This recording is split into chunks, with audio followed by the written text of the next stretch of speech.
Hey, welcome back. This is Miss V, and we're back with History with Miss V, and this is the next section of your guided notes 11.4, and here we're talking about imperialism in China. So let's get going. Here is the standard. So basically we should be on level 3 right now.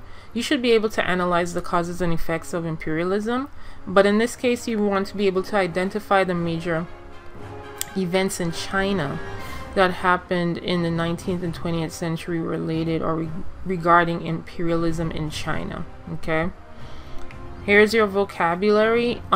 These two words are the only vocabulary, so you may want to pause and make sure that you get this and get all of this because it's important to understand.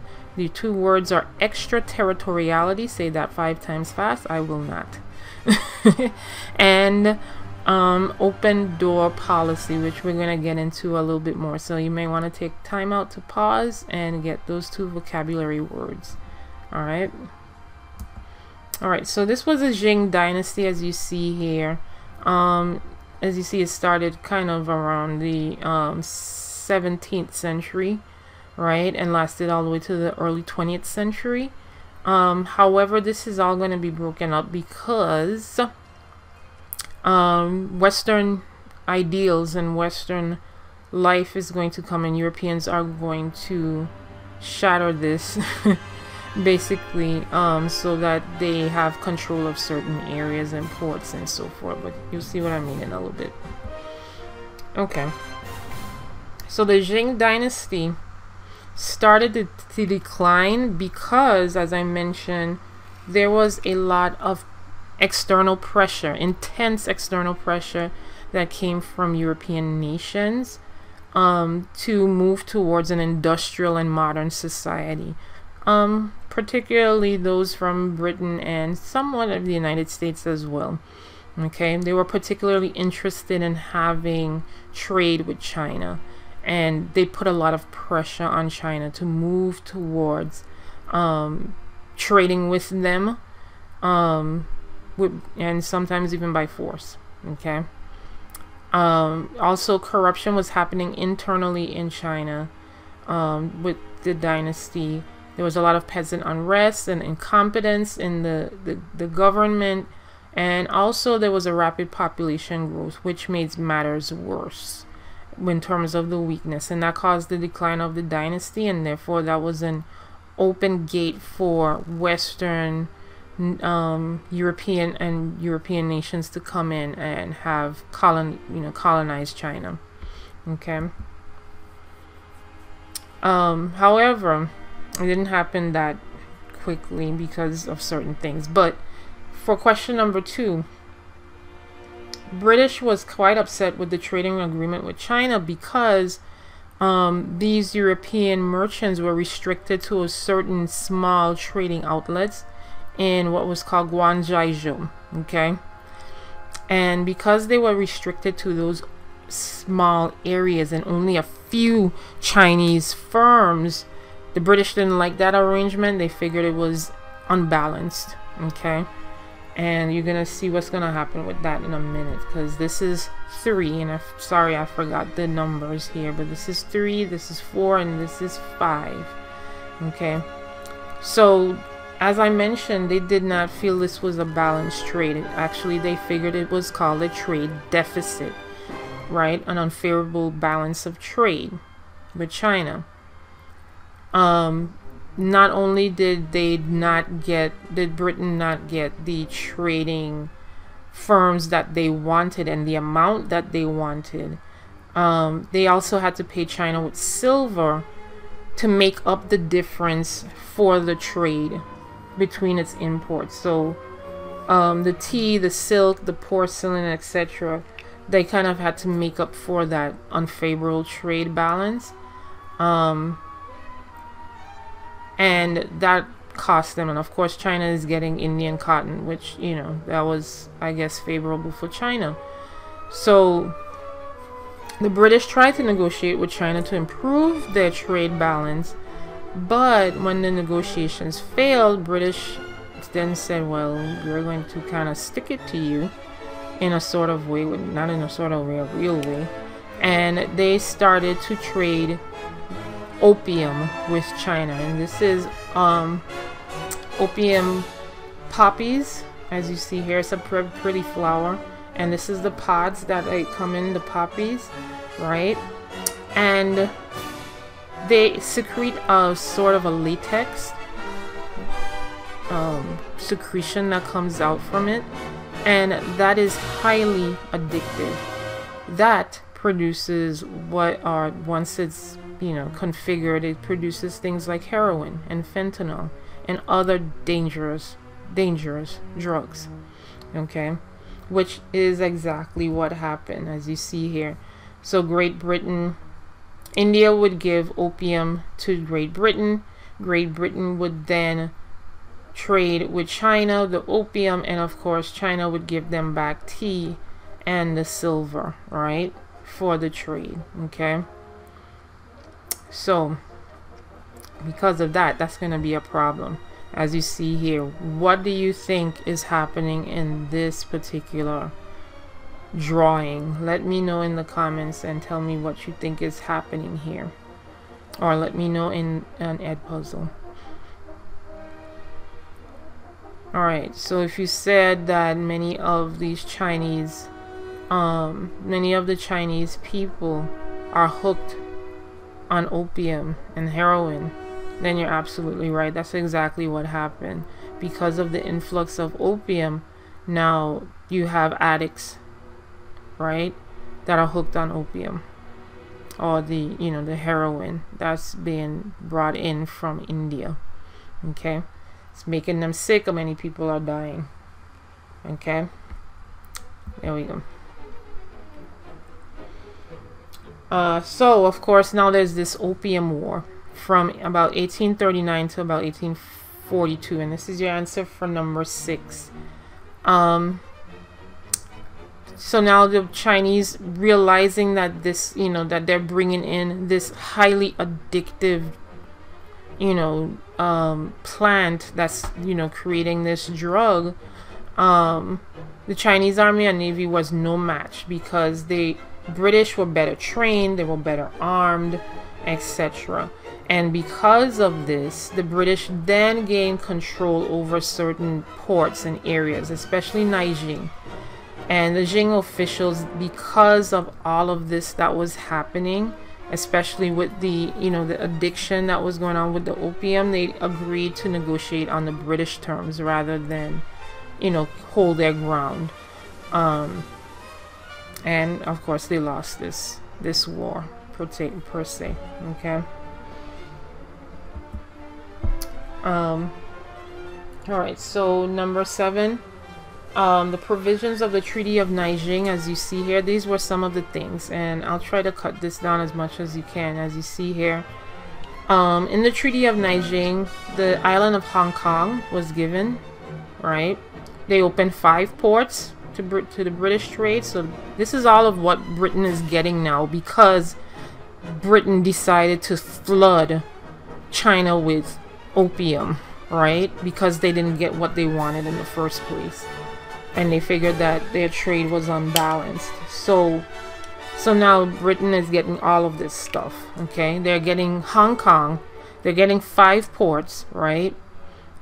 They're getting whatever goods that were entering these ports was subject to a tariff, or a low tariff, a fixed low tariff, which is a tax. So now they have the ports, they have Hong Kong, they're getting their goods that are coming in these ports are taxed. British subjects will be governed by the British and not by Chinese laws, and that is called extraterritoriality, okay? So instead of the British subjects that were living in China being governed by China and, you know, tried by China, they're now being tried by the British, okay? Because they figure that British, you know, they're British subjects, they should be governed by British law, which means that by certain standards, of course, right? Those British subjects may get away with things that, you know, Chinese laws may not allow them to get away with, right? So just keep that in mind as well. So those are the things that they got under this Treaty of Nanjing, okay? Alright, so this is Hong Kui-kwan.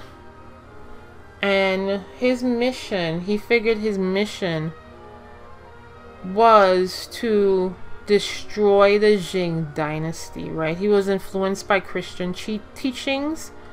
Of course, you know, as you see here, kindly westernized, right? Educated in Western ideals and Western philosophy and so forth. So he was highly influenced by Christian teachings. He believed he was the younger brother of Jesus. He wanted to establish a new dynasty, right? And he believed his missions was to destroy the Jing Empire, or the Jing Dynasty. And it was to be called Taiping, which was named Heavenly Kingdom of Great Peace, right? So, of course, you see here, this is a change in idea, change in philosophy, a change into a more westernized life, or more Western philosophy of life, as you see here in China, right? So with the Taiping Rebellion, that caused a lot of destruction to southern China and the Yangtze Valley. As you see here, many people were killed and city and farmlands were completely destroyed, because now this is a rebellion internally within China against the Jing Dynasty, okay, to try and take down the Jing Dynasty. All right, so this is number 10 and 11. So European states, because now of course Britain has came in with the Treaty of Nanjing, right? They start to create these spheres of influences in China, meaning that they are gaining exclusive trading rights in certain parts or certain ports of China, right? So after the Taiping Rebellion, warlords in provinces began to negotiate with Western or European nations. So that's your answer for number 10, okay? And what was the exchange between those two groups? So in return for money, the warlords then gave exclusive trading rights in railroad building or mining to European nations, okay? And that created spheres of influence for these European, and not just European, as you see here, Asian nation, one Asian superpower, which was Japan, okay? And they were able to get exclusive trading rights, which is the sphere of influence in China, which was Great Britain, France, Germany, Russia, and Japan. All right. So now these nations, not only just European nations, but also large superpower Asian nations such as Russia and China, are now gaining imperialist tendencies, especially in China, okay?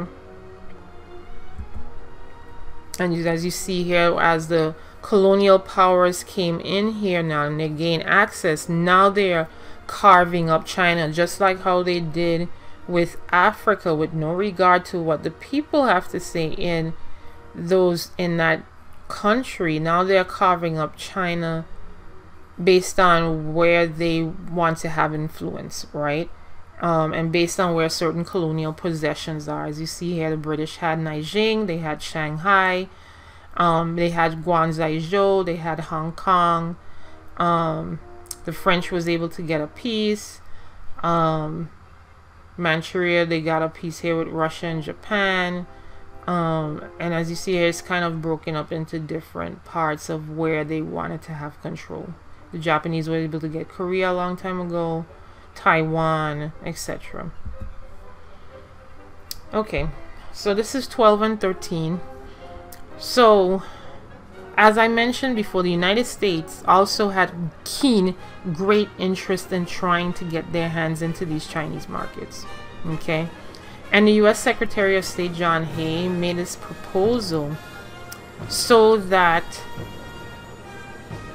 I guess the European and Asian nations that I just mentioned before wouldn't be a scramble for China, right? And this was called the open door policy.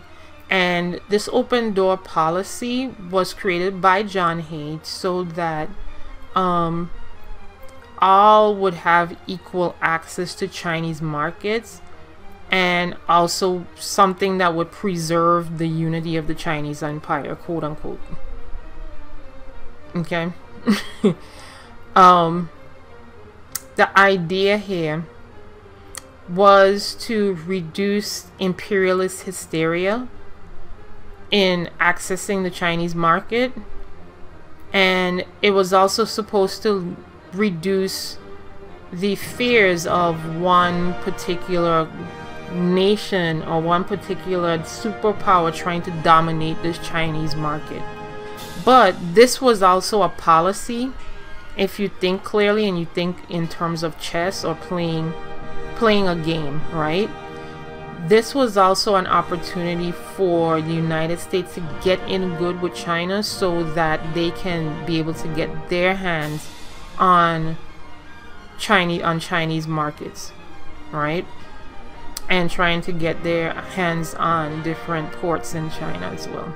Because if they're showing concern for the survival of China, yes, which is true, you know, there is an indication that with all of this imperialist hysteria that there was going to be one country that would dominate the Chinese market. But on the other hand, it's also a way for the United States to slip on in and get their hands on the Chinese markets as well, okay, which they did with this open door policy. Okay, so this is your answer for number 12, and this is 13. Okay, this is both 13. Okay, so number 14 and 15, these are your last ones. The Boxer Rebellion. Okay, the Boxer Rebellion, this was a name given to a secret organization that was called the Society of the Harmonious Fist. Okay, and the Boxers were once how can I say, were once martial artists that were upset by the economic distress that was happening and the foreign takeover of Chinese land. So as you see here, they did not like all of these European and foreign people coming and taking over their lands, right? So their goal, and this is number 14, their goal was to get these foreigners out of China, especially the Christian missionaries. Because again, these Christian missionaries are trying to come in to convert them to Christianity. They had their own religion in the first place, right? So what they did was fight against, you know, these European nations. Did they win? No, they did not.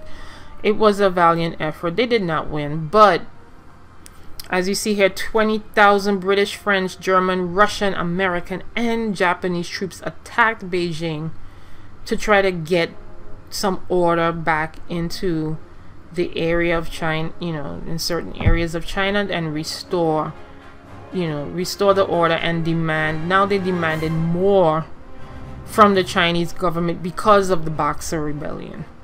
Okay.